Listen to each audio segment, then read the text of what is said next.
सभी को नमस्कार। आज IHDF दिल्ली मेला 2022 के उद्घाटन सत्र में हमारे बीच उपस्थित आज हमारे पीयूष गोयल जी उपस्थित नहीं है। कल दुबई एक्सपो से आए हैं और पार्लियामेंट अभी भी चल रही है, तो मैं आप सबके बीच उपस्थित हुई हूँ, लेकिन उनकी ब्लेसिंग्स आप सब लोगों के साथ है।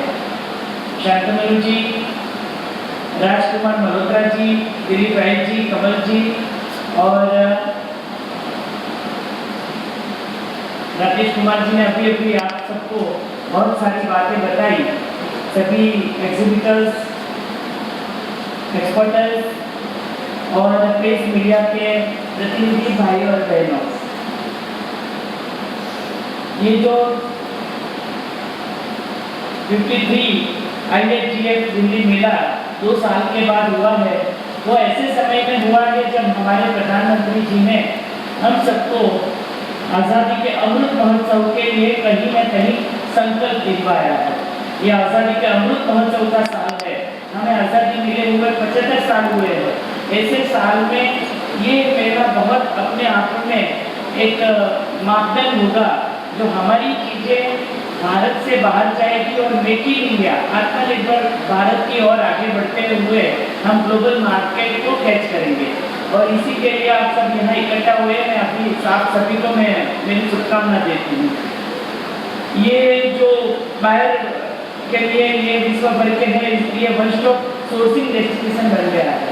और इसी के चलते पूर्वोत्तर राज्यों की भी मैंने जहाँ से शुरुआत करी वहाँ सब लोग दिखे। और प्रधानमंत्री जी की सोच भी यही है। हम मंत्रियों को भी बार बार नॉर्थ ईस्ट और जम्मू कश्मीर के लिए जो बदले हुए हालात में उनके यहाँ के आर्टिजन्स किस तरह से आगे बढ़े और पूर्व और पश्चिम का मेल अच्छे से हो, साउथ और नॉर्थ और सब लोग एक साथ में एक भारत श्रेष्ठ भारत की ओर आगे बढ़े, इसके लिए हम लोगों ने संकल्प किया है। सबका साथ सबका विकास, उसके साथ में सबका विश्वास हासिल करके सबके प्रयास से ही ये हम लोग आने वाले समय में अच्छा कर पाएंगे। मैं बहुत खुश हूँ कि जिस तरह से ये एग्जीबिशन का सेंटर है, उनका प्लानिंग भी मुझे भी बहुत अच्छा लगा। मैं जिन 2 लोगों के नाम आपने बताए कि यहाँ पे आए थे, तो काशीराम राणा जी जहाँ से थे वहीं से मैं उसी की जगह पे मैं मंत्री बनी हूँ सूरत से। और काफ़ी एग्जीबिशन मैंने देखे हैं, सूरत में भी बहुत एग्जीबिशन होते हैं, वाइब्रेंट गुजरात के महात्मा मंदिर में भी होते हैं, और ऐसे कई बड़े ज्वेलरी शो को भी बॉम्बे वाला एग्जीबिशन सेंटर में मैंने देखा है। लेकिन सच में यहाँ जिस तरह से प्लेस है, जो डिस्टेंस है, सबकी अपनी अपनी प्राइवेसी भी मेंटेन होते हुए B2B के लिए आपने जो आयोजन किया है, मैं सभी टीम मेंबर को मैं धन्यवाद देती हूँ। जो ऑथेंटिक हमारे लिए जो एथनिक चीज़ें हैं उसको कैसे बचाया जाए, नई पीढ़ी इसमें किस तरह से जुड़ी, क्योंकि ज़्यादातर कला में ऐसा ही होता है कि उसकी अच्छे से ट्रेनिंग या तो इक्विपमेंट लेटेस्ट ना होने की वजह से, उनके अच्छे दाम ना मिलने की वजह से काफ़ी ऐसा होता है कि नई पीढ़ी इसमें शामिल नहीं होती। तो ये बहुत अच्छे से यहाँ पे उन्होंने बताया कि नई पीढ़ी भी पुराने जितने भी लोग हैं उनके एक्सपीरियंस के साथ ही आगे बढ़ सकती है, लेकिन नयापन सब में लाना पड़ेगा मार्केटिंग के लिए। अभी पार्लियामेंट का सेशन चल रहा है, शांतमणि जी को पता है ज़्यादातर क्वेश्चन जो भी आते हैं ऑल ओवर इंडिया के मेंबर ऑफ पार्लियामेंट के माध्यम से जहाँ जहाँ इंडिक्राफ्ट वेन्यू की एक्टिविटीज होती है, उनका सबसे बड़ा क्वेश्चन यही होता है कि उनको मार्केटिंग के लिए क्या स्ट्रेटेजी बनाया जाए, किस तरह से उनको ज़्यादा से ज़्यादा लोगों से संपर्क करवाया जाए। तो जब एक्सपर्ट की बात होती है तो हम लोगों को उनकी क्वालिटी मेंटेन करनी होती है, उनके साथ में वो प्रोडक्ट कैसे, उनकी नई डिज़ाइन, उनके लिए तालीम, कम समय में अगर आपको ऑर्डर मिल भी गया लेकिन कितने समय में आप पूरा कर पाएंगे, ये सभी चीज़ भी मायने करती है। सरकार बहुत कुछ करती है, लेकिन इतनी बड़ी पॉपुलेशन में जब ऐसी संस्थाएं सपोर्ट में आ जाती है तो हमारा काम और आसान हो जाता है। जिस तरह से बताया कि 2 साल कोविड का हम सब ने ऐसे निकाले हैं कि इसके बाद में ये जो टारगेट हम लोगों ने तय किया था अभी 400 मिलियन का, वो अभी पीयूष जी ने बताया कि 10 दिन पहले हम लोगों ने अचीव कर लिया। तो जो अपेक्षा हम लोगों की है लोगों से, और ये क्षेत्र ऐसा है टेक्सटाइल का, मैनमेड हो, हैंडलूम हो या हैंडीक्राफ्ट हो, एग्रीकल्चर के बाद सबसे लोग जुड़ने वाला, रोजगार देने वाला ये सेक्टर है, ये मंत्रालय है। और इसी के साथ में उसकी योजना भी बहुत अच्छे से बनी है, उनको किस तरह से प्लेटफॉर्म बने, किस तरह से उनका एस्टेब्लिशमेंट हो, किस तरह से वो लोग अच्छे से वो अपनी प्रोडक्शन बढ़ा पाए। तो ये जितनी भी स्कीम है बहुत अच्छे से आप लोगों को समझ के आगे जाना चाहिए। मैंने यहाँ आके देखा कि ये ई नेचर के माध्यम से आप लोगों ने जो ट्रेनिंग वाला किया है वो सबसे अच्छा मुझे लगा, क्योंकि कल ही परसों ही हेमा मालिनी जी ने मथुरा के से जो रिप्रेजेंट है करती है, उन्होंने एक प्रश्न पूछ लिया कि जिस तरह से जितनी भी कला होती है, मधुबनी पेंटिंग होती है और कला होती है, उसको आगे अपने हस्तकला में उसका उपयोग होता है, और लेकिन जो मथुरा से सांची आते हैं उसका उपयोग होता है कि नहीं। तब राजकुमार जी ने बताया कि हाँ है, यहाँ भी कुछ चीज़ें ऐसी थी कि उनको किस तरह से ट्रेनिंग दी जाए, उनको नयापन कैसे, लोगों को सब कुछ नया चाहिए, डिज़ाइन भी नहीं चाहिए। और अभी तो क्रिएटिव में मैं किसी को ये नहीं कहूँगी कि महिला ज़्यादा अच्छा करती है, लेकिन क्रिएटिविटी में तो महिला ज़्यादा अच्छा है। बिजनेस में शायद ऐसा होगा प्लेटफॉर्म पर ऊपर, लेकिन हम लोगों को प्रधानमंत्री जी ने जिस तरह से सशक्तिकरण की और आगे बढ़ाते हुए, ऐसे सबसे ज़्यादा महिला मंत्री भी इस बार बने, सबसे ज़्यादा एक्सपीरियंस होने लगा, सबसे ज़्यादा लोगों के बीच में ज़्यादा आबादी के भी हम आगे हैं, और वो महिला भी अब आगे आके कुछ न कुछ करना चाहती है। तो जो 2021 के दौरान जो हस्तशिल्प उत्पादकों को 3,443 मिलियन अमेरिकी डॉलर का निर्यात कराया गया, इसमें 1,708 मिलियन अमेरिकी डॉलर का निर्यात EPCH के माध्यम समझा गया है।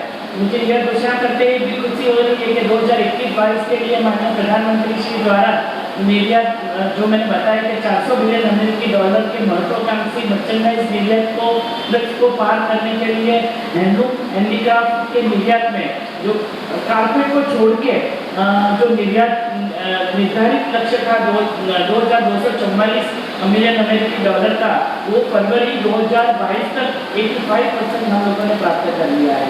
तो सच में बहुत अच्छा समय है। ज़्यादातर हम लैटिन अमेरिका, मध्य एशिया, अफ्रीका, मिडल ईस्ट जैसे अनेक क्षेत्रों में भी जाते हैं, लेकिन अभी कॉमर्स के साथ में और चैम्बर ऑफ कॉमर्स के साथ में पूरे देश के ऐसे कॉमर्स के साथ में 10 कंट्रीज के एम्बेसडर के साथ हम लोगों ने ऑनलाइन बातें करी। तो वहाँ क्या क्या चीज़ें हम लोग भेज सकते हैं, क्या चीज़ की डिमांड है वहाँ पे, हमारे टेक्निकली या हमारे लीगली क्या हम लोगों को इसमें हर्डल्स आते हैं, तो हर एक जगह पे बातचीत से वो समस्या का हल निकालते हैं। सबसे ज़्यादा टेक्सटाइल से हम लोगों ने स्टेक होल्डर से बातें करी कि आप लोगों को क्या चाहिए, कैसे आगे बढ़ना है, कैसे सपोर्ट हम कर सकते हैं। गवर्नमेंट डायरेक्ट इंटरव्यू करना नहीं चाहती, लेकिन सपोर्ट में, आपके सपोर्ट में, आपके मदद के लिए हम हमेशा खड़े हैं। वो बातचीत से, क्योंकि मुझे याद है कि जब GST हुआ था तब काफ़ी कुछ हंगामा हुआ था, लेकिन जब जिस तरह से आगे बढ़कर GST के साथ में सब लोग जुड़ गए और हम लोगों ने ये जो आंकड़े जो हमारे एक्सपोर्ट है उसी के साथ में जुड़े हैं। अभी बात चल रही थी कंटेनर के लिए, काफ़ी जगह पे काफ़ी प्रोडक्ट में कंटेनर के लिए भी बात आती है कि अवेलेबल नहीं होते हैं। आप जैसे जानते हैं अभी जो युद्ध चल रहा है यूक्रेन वाला, तो वहाँ से भी ये हमारे बिजनेस के ऊपर जो इफेक्ट पड़ेगा। लेकिन आप बाकी की कंट्री का देखेंगे तो भारत ने जो अपना स्टैंड लिया है, जब कोविड वैक्सीनेशन के साथ ही हम लोगों को बैक टू नॉर्मल लाइफ के लिए आगे ले जाने के लिए ये सबसे बड़ी योजना बनी। और ये सबसे बड़ा, इतना बड़ा 35,000 करोड़ का खर्चा, किसी के पास भी वैक्सीन का 1 रुपये लिए बिना दोनों वैक्सीन लगी। अन्य योजना भी दिसंबर तक लंबाई गई, लेकिन इसके बावजूद भी ये जो नया बजट आया इसमें एक भी नया टैक्स हम लोगों ने नहीं लगाया। तो ये बजट के बाद में जितनी टेक्सटाइल से रिलेटेड योजना भी रही, वो हम लोगों को एक्सपोर्टर्स के लिए काफ़ी प्रभावित करने वाली है, काफ़ी सपोर्ट करने वाली है। तो मैं मानती हूँ कि आप लोग अपने जो भी आप लोगों ने यहाँ पे मुझे दिखाया बहुत कम दिखा।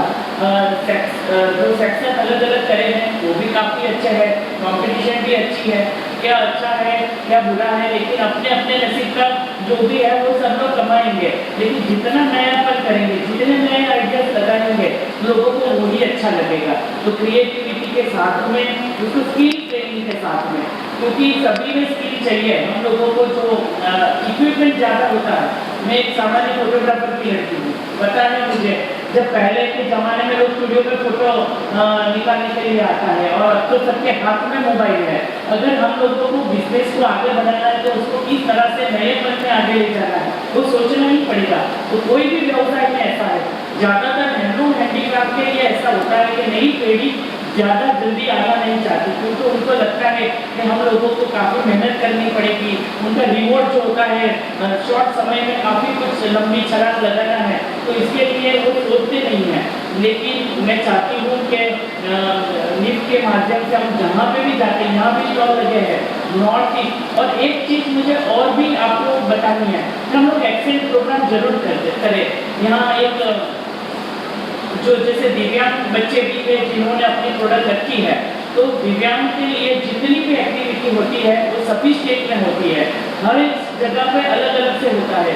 हर एक क्षेत्र में ये अपनी अपनी कला अलग अलग होती है। जैसे गुजरात में अलग है, राजस्थान में अलग है, मध्य प्रदेश में अलग है। लेकिन हम लोग एक दूसरे के साथ आइडिया शेयर करेंगे, एक दूसरे के यहाँ जाएंगे तो अच्छा हम लोगों को नयापन मिलेगा। ये एग्जीबिशन में ज़्यादातर यूपी से जुड़े हुए लोग हैं, और योगी जी ने जो योजना बनाई थी, मुझे पता है एक जिले से एक प्रोडक्ट, उनको किस तरह से प्रमोट किया जाए, किस तरह से उसको सपोर्ट किया जाए।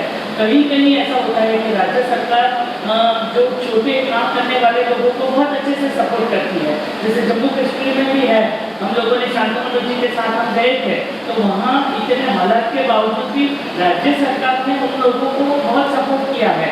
लेकिन उसको GI टैग लगाना, उनको उनकी चीज़ें ओरिजिनल है कि नहीं, उनको एक्सपोर्ट कैसे करना, काफ़ी कुछ हो चुका। लेकिन कई स्टेट में ऐसा होता है कि केंद्र सरकार की योजना के साथ तालमेल नहीं भी होता। लेकिन पार्टी पॉलिटिक्स से आगे बढ़कर हम लोगों को आर्टिसन के बारे में सोचना चाहिए। जैसे नॉर्थ ईस्ट से हमारी बहन बैठी है, हम लोगों ने एक हैंडलूम कमेटी भी बनाई, उनके भी हम लोगों ने व्यूज लिए। जब निफ्ट के प्रोग्राम में जाते हैं हम लोग, स्कूल के बच्चे एक्सपर्ट, उनके जो अच्छे अच्छे सक्सेस हो चुके हैं, उनको भी हम लोगों ने रिक्वेस्ट करी है कि आप लोग अपने जो भी क्षेत्र में है वहाँ एक सेंटर को अच्छे से ट्रेन करें, जो गरीब बच्चे हैं उनको अच्छे से किस तरह से आगे लेके जाए, उनको इस व्यवसाय में डाले, और आत्मनिर्भर भारत की ओर आगे बढ़ने के लिए ऐसे जो एग्जीबिशन है मुझे लगता है बहुत सपोर्ट करता है। सच में मुझे अच्छा लगा कि आप लोगों ने मुझे यहाँ इन्वाइट किया। ये देखने के बाद में मुझे लगता है कि आप और भी स्टेट को पकड़िए, यहाँ भी आइए, और हम लोगों को साथ में मिलकर जो भी गवर्नमेंट का सपोर्ट चाहिए उनको साथ मिलकर हम भारत को एक नई ऊंचाई के ऊपर लेके जाएंगे। क्योंकि विदेश में जो छवि प्रधानमंत्री जी ने हमारी बनाई है, हम लोगों ने देख लिया है कि यूक्रेन के अंदर तिरंगे का मान कैसे बढ़ा, और हमारे पड़ोसी देशों ने भी उसके सपोर्ट से किस तरह से अपनी एक इमेज बनाई। तो हमारे प्रोडक्ट के माध्यम से भी हमारे यहाँ के जितने भी लोग हैं जो एग्जीबिशन में हैं वो भी, जो नए नहीं हैं वो भी, और ऑनलाइन मार्केट के माध्यम से और कई जितने भी नए आप लोगों ने इनिशिएटिव लिए हैं उनके साथ आगे बढ़े और अच्छा करें, ये मेरी शुभकामना है। जय हिंद। माननीय मंत्री जी का बहुत बहुत धन्यवाद करते हैं उनकी प्रेरणा के लिए, उनकी शुभकामनाओं के लिए।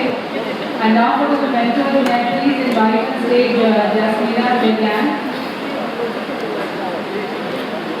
I request you to kindly present the memento to our honorable minister.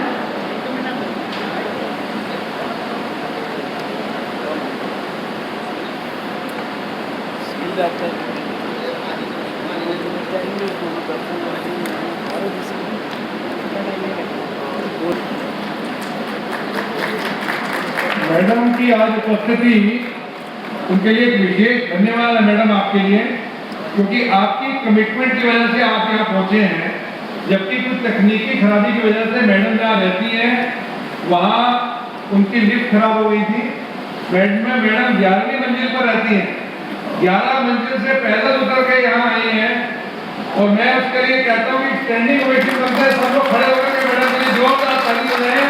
और ये बहुत बहुत मैडम आपका आभार है कि आपने हमारे साथ आज यहाँ आए और आपने हमें हमारे काम को देखा, हमें सराहा। हम उसके लिए सचमुच में एक बड़ा साधुवाद आपको देते हैं। धन्यवाद।